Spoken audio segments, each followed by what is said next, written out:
Well, hello there, Facebook friends, and you are my friends. You know that.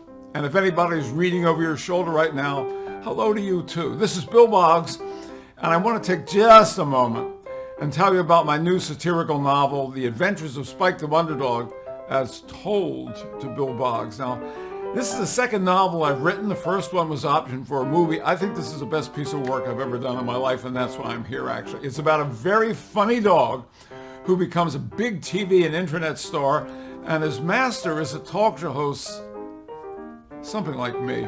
It's got sophisticated humor, observational humor, good old-fashioned sex jokes and stuff like that, and there is, in fact, a politically incorrect humor warning on the cover, and the critics actually seem to like that.